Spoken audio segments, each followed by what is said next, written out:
trabalho, o número de óbitos provocados por esses acidentes chegou a 2.500.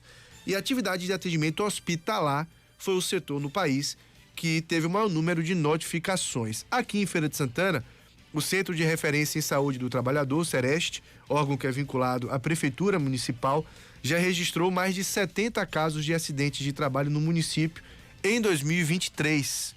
Sobre esse assunto, a gente conversa agora com a coordenadora do Sereste, a nossa amiga Verena Liberal. Bom, os números de acidentes de trabalho notificados que me chamam a atenção até são mais o do ano passado do que o desse ano. Claro, a gente tem que contextualizar 2023. Mas puxando 2022 para cá, a gente tem um registro de 267% maior do que 2021, né? Como é que você analisa, Verena, esses dados de 2022 comparados a 2021? Fim da pandemia teve algum tipo de influência em relação a isso, até a gente chegar em 2023, mas eu queria pegar essa janela de 2022 também pra gente analisar. Bom dia, satisfação muito grande tê-la aqui conosco, tá? Bom dia, Fernando, bom dia a todos os ouvintes, a satisfação é minha, né? Sou fã de todos os radialistas aqui desse programa, né? Costumo dizer que eu já faço parte dessa família, né? Ouvindo certeza. Todos os dias, e você sabe disso, que eu compartilho, né? Essa questão com você. Bom, realmente, Fernando, essa questão, né, dos aumentos dos acidentes de trabalho é uma das coisas que a gente observa, né, ao longo desses anos pós-pandemia, tá? E isso tem algumas justificativas, né? Então a gente precisa pensar que em 2020 nós tivemos uma situação muito peculiar, que foi o afastamento dos postos de trabalho, e isso reduziu bastante, né, os acidentes de trabalho. Não porque, né, simplesmente as condições de trabalho estavam perfeitas, mas porque a gente teve um isolamento social importante, afastando também os trabalhadores, né, dos seus espaços laborativos. Com 2021, a gente começa a retornar, né, presencialmente ao trabalho, mas a gente não pode esquecer jamais, né, de que esse retorno ele foi marcado, né, por uma vulnerabilidade, né? Primeiro, todo retorno ao trabalho ele precisa ser pensado, o trabalhador readaptado à função, né? E coisa que, por a gente estar sofrendo uma pandemia, né, que nessa geração a gente não tinha passado por isso, o retorno ele foi imediato, né, sem pensar nessa proteção aos trabalhadores. Então isso é uma das coisas que justifica o aumento dos acidentes de trabalho em 2021. Além disso, né, o Ministério da Saúde ele mudou, né, uma portaria que regia sobre os acidentes de trabalho. Então, no passado, a gente notificava apenas acidentes de trabalho que eram graves, aqueles que geravam internamentos, né, cuidados especiais, que geravam mutilações, com óbitos e com menores de 18 anos. Então, eram apenas os acidentes notificados. E aí a gente tinha um número muito menor, né? E aí, depois da pandemia, agora a gente passa a notificar todo e qualquer acidente de trabalho, independente da sua complexidade, né? Isso aumenta também os nossos números, porque a gente começa a dar mais visibilidade ao que está acontecendo no processo de trabalho, né? Então, assim, todo acidente é importante e, de fato, a gente precisa notificar, porque se acontecer um acidente ali, por menos complexo que ele seja, já é uma sinalização de que algo mais complexo pode vir acontecer naquele processo, né? E a gente já tem que ter um olhar diferencial para esse espaço. Bom, e aí, se tratando de 2023, a gente tem 70 casos. Em que circunstâncias que esses casos mais acontecem? Aí, claro, a gente pode falar de forma mais ampla, e se 2023 tiver alguma diferença em relação ao que vinha acontecendo, também você pode pontuar. Mas quais são os mais comuns acidentes de trabalho? E agora, com a notificação de forma mais efetiva, a gente abre o leque para poder observar esse horizonte também do que é a atividade que oferece mais risco, né? Sim, então, dos acidentes mais comuns notificados, né, o que a gente observa? A presença do acidente no setor industriário, né, que ainda é muito comum, principalmente quando a gente fala de Feira de Santana, que a gente tem uma indústria maciça presente no nosso meio, né? seguido aí dos acidentes da construção civil, tá? Então, por trabalhadores que estão em canteiros de obras, né? Que é um outro que a gente registra bastante, tá? Mas a gente também não pode esquecer dos profissionais de saúde, né? Que tem acidentes constantes aí com material biológico, né? Pérfuro cortantes, certo? Que também são considerados acidentes de trabalho. Então, digamos que esse é os 3, tá? Dentro da nossa regional aqui de Feira de Santana, os 3 mais comuns, tá? E me chamou a atenção quando a gente fala de saúde, profissional de saúde, porque eu, olhando de fora do cenário, eu não imaginava, eu pensava logo construção civil, setor industrial, a gente até entende mais que os acidentes acontecem. Aí você fala acidentes com materiais biológicos. O que é que seria isso? Porque, claro, o pessoal está lidando também com bisturi, com agulha, pode acontecer, mas me parece que talvez, não sei se seja em menor caso, mas a gente tem esse, entre aspas, acidente por material biológico como um fator importante também, né? Sim, sim. O que seria isso? Então, material biológico que a gente chama, né, que pode ser contaminação por secreção, fluidos, sangue, né? Mas entra aí também, por exemplo, contaminação de vírus, bactérias, né? Então, Covid ocupacional está dentro disso daí, tá? Apesar de que hoje tem uma peculiaridade diferente, a gente tem uma notificação específica para o Covid ocupacional, mas se a gente for pensar, né, dentro dos outros vírus, das outras bactérias que causam adoecimento ocupacional nesses trabalhadores, estariam configurados, né, dentro do material biológico. Aí a gente precisa explicar também em relação ao Covid, que aí muita gente fica atento. A gente viveu uma pandemia e claro, eu quero dizer viver porque eu espero que a gente não volte, né? Embora a OMS não tenha decretado o fim total da pandemia. E o vírus está circulando aí. É uma pessoa que, porventura, é contaminada pela Covid no trabalho, por um colega de trabalho, como aconteceu com boa parte das pessoas.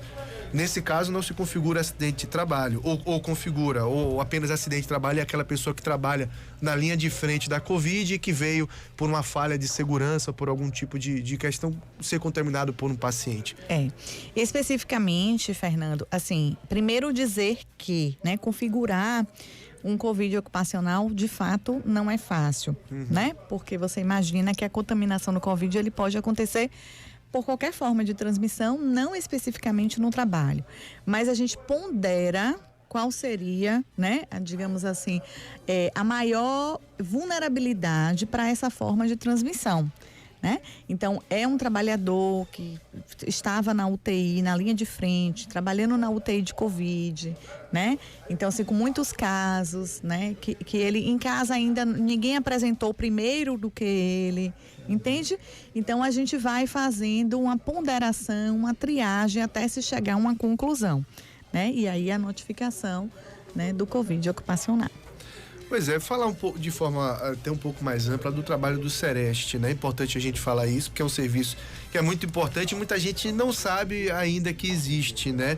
A pessoa tem uma suspeita de acidente de trabalho, porque obviamente isso é algo que é investigado para se configurar, né?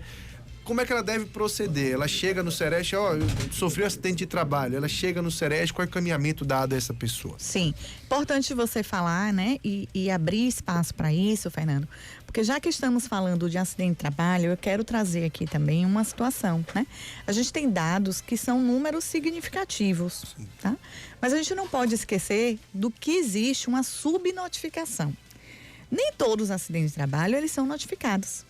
Isso é uma pequena parcela do que de fato acontece no mundo do trabalho. Existe uma subnotificação grande, né? Existe uma subnotificação grande, né?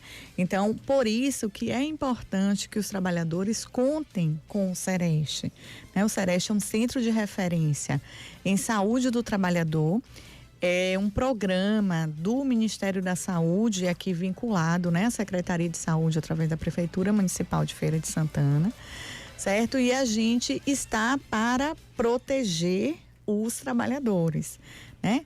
Então, o trabalho do Sereste tem sido nesse intuito, né? Então, além de a gente monitorar esses dados, de ver o que é que está acontecendo, né? De acidente de trabalho, de doença ocupacional, nós fazemos também as inspeções nos ambientes e processos de trabalho, né? Que o pessoal gosta de chamar de fiscalização, e a gente usa o termo vigilância, né? Porque a gente está ali vigiando o que possivelmente pode estar trazendo risco ao trabalhador e sugerimos modificações, certo?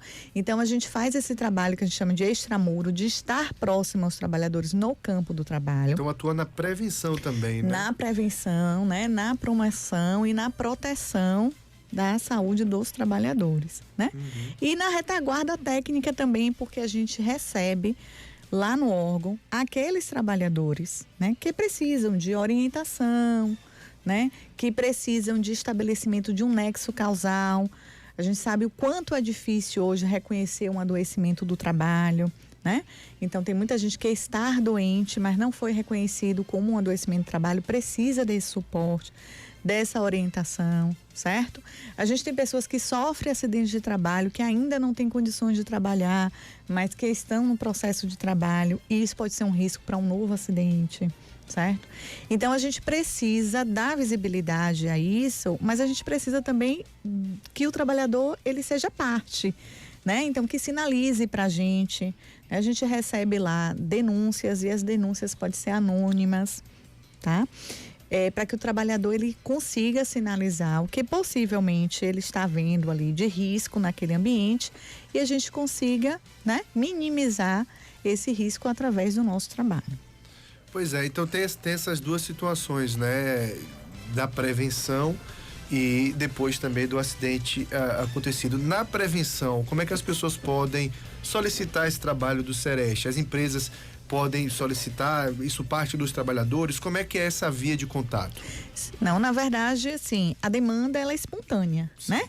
Pode vir pelo trabalhador, pode vir pela própria empresa, né? Então, inclusive, assim, eu já estou há 14 anos lá no Sereste, e assim, o início do trabalho a gente tinha muita resistência dos ambientes laborativos receber a equipe, né?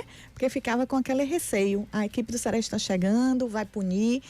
Como eu disse, o nosso olhar é de vigilância, uma vigilância especializada, né? Que tem condições de sinalizar o que precisa melhorar naquele ambiente, né?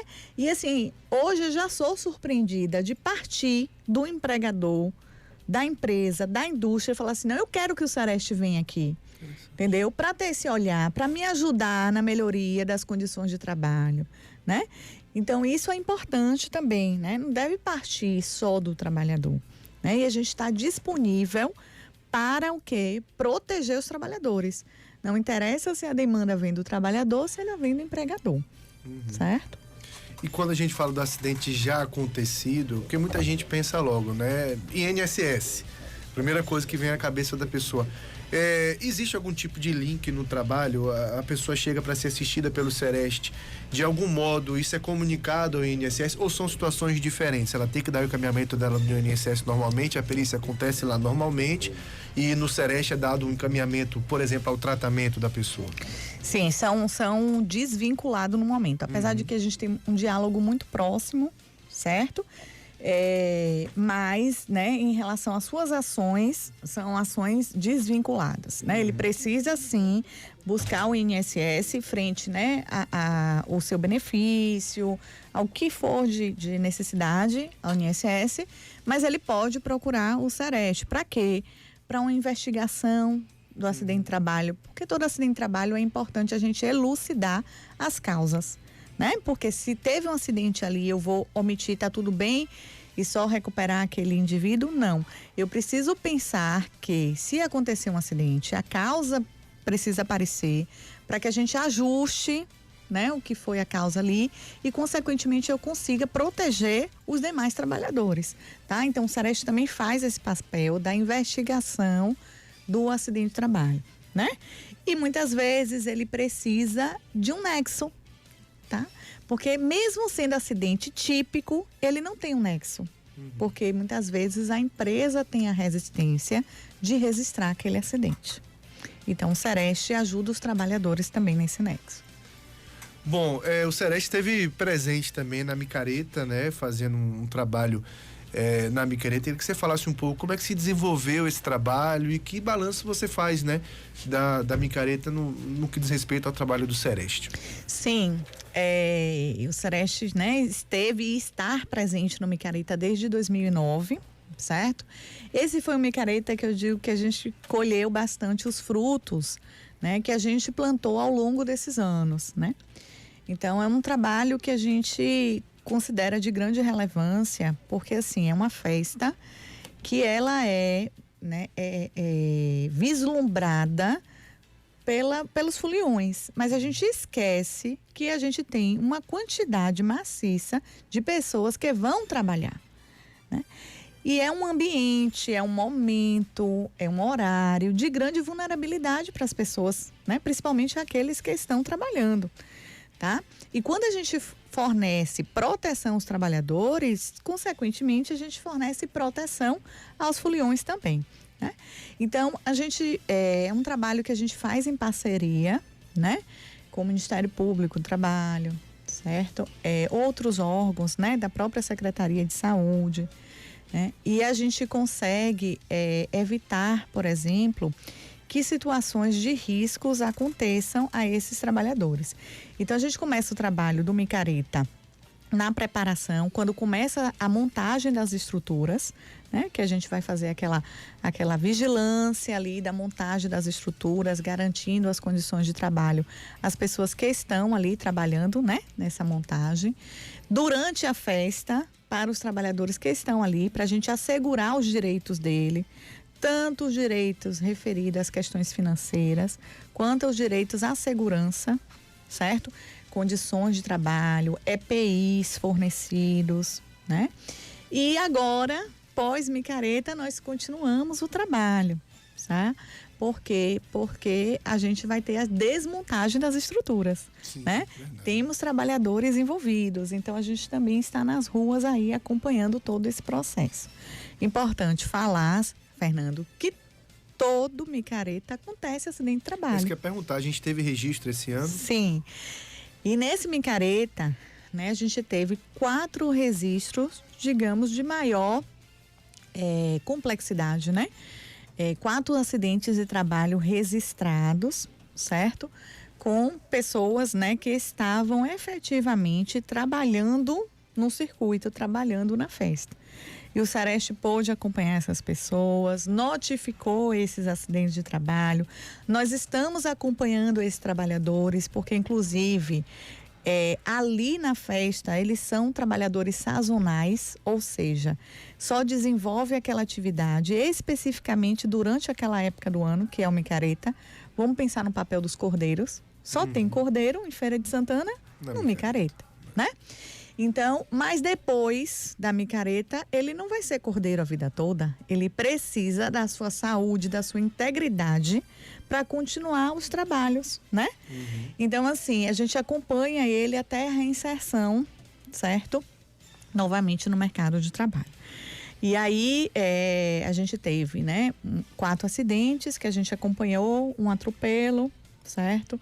Uma agressão, certo? O trabalhador que inalou uma fumaça do automóvel a fazer uma manutenção e a questão de um deslocamento, né, de articulação quando o trabalhador cordeiro estava na sua atividade, né, ocupacional. Eu achei interessante isso que você colocou aí do cordeiro, porque ele é um trabalhador autônomo, né, contratado para aquele serviço. E aí me puxou um outro link fora da micareta para os trabalhadores autônomos. Como é que é dada essa assistência? A gente tem muitos aí motoristas de aplicativo, a gente tem muitos entregadores de aplicativo também, né? Que muitas vezes trabalham de moto, a gente sabe que é uma profissão que tem um risco sempre de acidente. Como é que é dado encaminhamento nesses casos, né? A pessoa não tem uma empresa acima dela para poder, de fato, assumir uma responsabilidade por aquele acidente, porque ela é autônoma. Como é que é dar esse encaminhamento a esse profissional? Sim, na verdade, assim, o nosso papel é acolher, atender, né, todo trabalhador, independente do tipo de vínculo desse trabalhador, certo? A gente não pode esquecer, né? E isso seria completamente incoerente no nosso país, que a informalidade ela só faz crescer. Verdade. Né? Então, os trabalhadores informais aí é uma massa muito significativa. E isso não é uma realidade só de Feira, é uma realidade do Brasil, né? Então, quando a gente pensa em trabalhador, a gente tem um olhar para todos os trabalhadores, certo? Encaminhamentos diferentes podem acontecer, mas a gente não vai deixar de proteger, de dar o encaminhamento necessário, de acolher esse trabalhador, independente do tipo de vínculo dele. Maravilha. Verena Liberal, coordenadora do Centro de Referência e Saúde do Trabalhador, o Sereste, aqui em Feira de Santana. Muito bom tê-la aqui conosco, viu? Agradecer a disponibilidade de vir bater esse papo com a gente. Dizer que a Verena, independente do cargo que ocupa, de estar aqui hoje como entrevistada, né? Na hora que eu vou entrevistar, eu preciso separar isso, mas já acabou a entrevista, posso dizer isso, que é uma amiga querida, que eu tenho, né, uma satisfação muito grande de chamar de amiga. Seu esposo Rino também, dê um grande abraço ao meu amigo Rino. Né? Tá nos ouvindo. Tá ouvindo, abraço, viu, Rino? Grande figura. Tô devendo essa visita, né? A vida às vezes vai ocupando a gente acaba se distanciando um pouco dos amigos, mas o carinho é o mesmo, né? Por você, pelo Rino, sua família, seus filhos, o carinho especial que eu tenho. E agradecer, satisfação imensa tê-la aqui conosco, viu? Mais uma vez eu digo, né, que a satisfação é minha, né? Eu que sou ouvinte assídua desse programa, certo? Eu costumo dizer, viu, Gilson, que se eu não ouvir você, o dia não começou. Tem duas coisas que é rotina na minha vida. Obrigado. Tomar um café preto, né, para começar o dia e ouvir Dilson Barbosa e Fernando Moreira. E tomar o nosso cafezinho da Rio Delicatessen, que é o café virtual, né? Aí o mal já está no coração das pessoas aí. Pois é. É um prazer enorme, estou sempre à disposição. Fernando, só para encerrar, eu gostaria de deixar o nosso telefone de contato lá do Sereste, tá bom? E dizer que esse é um canal de denúncia, mesmo que seja anônima, né? O trabalhador ele não precisa se identificar, mas é importante deixar aí à população o nosso telefone, que é o 3623-7552. 3623-7552, ok? Vou anotar aqui porque o pessoal às vezes liga depois. 3623-7552? Isso. 7552. Pronto, que aí o pessoal também às vezes entra em contato. Eu não consegui anotar qual é o número. 3623-7552. Abração pra você, viu? Obrigada a todos. Bom dia. Conversamos então com Verena Liberal.